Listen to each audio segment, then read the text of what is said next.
If you're dyslexic, it's kind of your superpower. It's like the way that you think. Our brains, they're wired to, I think, process information differently. It's just the way that you see the world. I don't think people do think the way I think. The way I see the world might be different from somebody else, but that's valid. In fact, it's vital. Dyslexics literally think differently. We have a different wiring of the brain, which means that we're really good at certain things, but we have real challenges at more traditional education and learning. The dyslexic brain actually processes information differently. So while it manifests itself in reading, writing, and spelling, and that's where it's most obvious, it's really a difference in how information comes into the brain and is processed, which can create difficulties, certainly in an academic setting, but also amazing opportunities and abilities. Their minds work in very diverse ways. They're able to see the world in a way that we are not. So dyslexia is very common. We now know it's about 1 out of 5 students are dyslexic. So if you're a teacher, you've had a dyslexic student in your class. The strengths they have are incredible. The way they can think around things.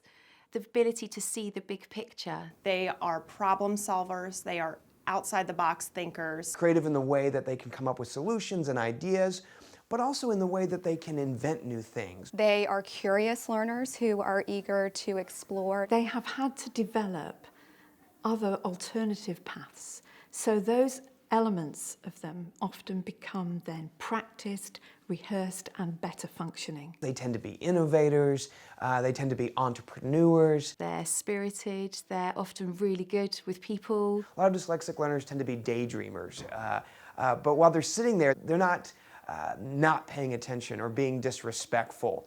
Oftentimes they're really coming up with innovative solutions. Dyslexia is neurological. You could look at a dyslexic brain and you would see that it was behaving in a different way. The average thinker may get from A to B very quickly. It's like they're on a highway. But what I tell my students is that the dyslexic brain is more like you're taking the scenic route.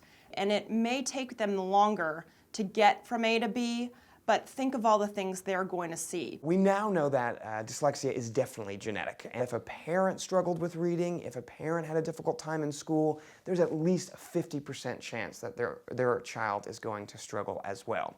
We also know that if a parent struggled and then a sibling is diagnosed with dyslexia, the brother or sister has more than a 75% chance. So it is very important for parents to be aware, especially be looking for those signs early on with your child. We can start identifying a child as being dyslexic really as early as 4 to 5 years old. I would be looking for a direct mismatch between what a student is capable of and what they know versus the output of learning. Students who are falling behind peers in letter recognition and matching sounds to letters, or might be inconsistent in it. Big red flags for us for what we look for are the inability to name common objects quickly, to memorize things that seem everyday and easy, days of the week, months of the year, putting the months of the year in order. Anything that requires retrieval, anything that requires remembering something instantly and bringing it back. It can affect how you work with numbers. It really affects how you sequence things. The earlier we can identify a child as dyslexic, and also the earlier we can help a child understand their strengths and weaknesses, the more of a profound impact that we can have. We need to be screening all students early and frequently. A dyslexic child should know they're dyslexic, and they should know what dyslexia is, and that is almost the most powerful thing that we can give them. It's empowering, that label's empowering because it stops being about you, it becomes about a different way of doing something. The parents knowing that a student is dyslexic really gives them the pathway to start walking down, that there's a direction that they can go in now. And for the teacher, it helps to know that there's a reason why they're not memorizing their spelling words, or there's a reason why they can't read. For decades, really 50, 60 years, we've had a fairly solid understanding of what we need to do.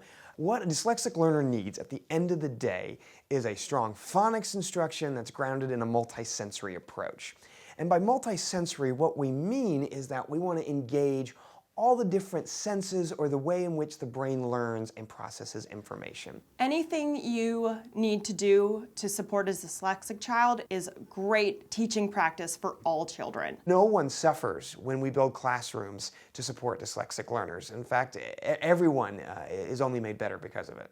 Teachers, parents, employers, really the world needs to be more aware of the definition of dyslexia. To understand that a child is dyslexic is not rocket science. There are steps that we can take, there are screeners that we can begin to use, there are things that we can look for in order to recognize that this child thinks differently, and that we need to provide them the support and the approach to education that resonates and makes sense to them. We want to be able to democratise this support and help teachers all around the world to be able to understand what dyslexia is, to understand the huge value of dyslexic thinking and the real importance of identifying it and supporting it early. Imagine a world where you've got, where you've got like a force of people who have this gift of dyslexia educated in a way that supports them. It means anything's possible, It means anything is possible.